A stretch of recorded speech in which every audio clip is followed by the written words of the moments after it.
अस्सलाम वालेकुम दोस्तों, कैसे हैं आप। उम्मीद करता हूँ खैरियत से होंगे।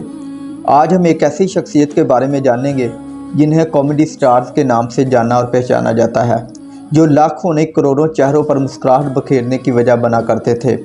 और अगर आज भी आप उनकी कोई मूवीज़ देखें तो आप इंतहाई खुश और आपके चेहरे पर मुस्कुराहट दिखाई देगी। जबकि उनकी बचपन की ज़िंदगी इंतहाई मुश्किल थी क्योंकि उनके माली हालात बहुत तंग थे। उनका नाम है चार्ली चैपलिन।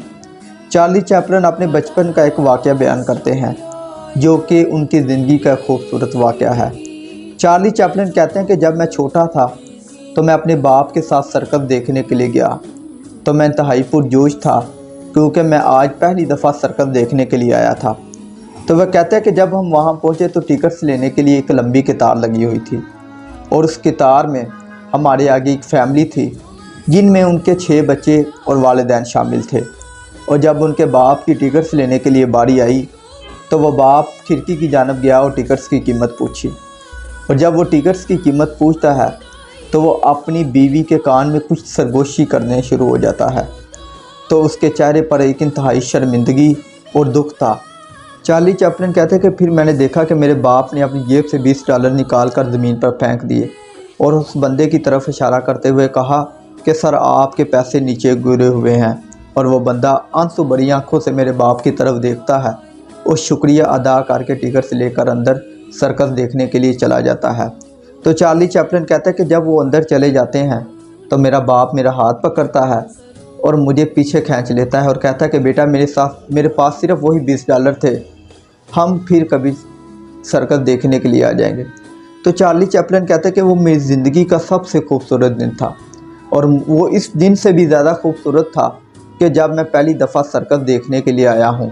तो चार्ली चैपलिन कहते हैं कि मुझे अपने बाप पर फ़ख्र था क्योंकि उन्होंने ऐसी कुर्बानी दी जो इंसानियत के लिए सबसे बेहतरीन कुर्बानी है।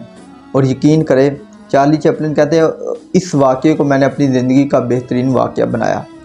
मेरा कहानी सुनाने का मकसद ये है कि अपने अंदर कुर्बानी का जज्बा पैदा करें, अपने अंदर दूसरों के लिए मोहब्बत और एहसास का जज्बा पैदा करें, अपनी ज़रूरियात को पसे पश्त डालकर दूसरों की मदद करना सीखें। यकीन करें, जो दूसरों की मदद करते हैं, जो दूसरों का एहसास अपने दिल में रखते हैं, हमेशा वही लोग ज़िंदा होते हैं। और आप देखेंगे कि वही लोग दूसरों से ज़्यादा तरक्की करते नज़र आएंगे। वो लोग दूसरों से ज़्यादा एक दूसरे से आगे बढ़ते नज़र आएंगे जिन लोगों के अंदर एहसास और जज्बात का रिश्ता होता है। और एहसास और जज्बात का रिश्ता ही इंसानियत की पहली आइडेंटिफिकेशन है। अगर इंसान के अंदर एहसास नहीं होगा, दूसरों के लिए कुर्बानी का जज्बा नहीं होगा, तो यकीन करें वो इंसानियत के मनसब से नीचे गिर जाता है। हमेशा अपना भी एहसास करें, दूसरों का भी एहसास करें।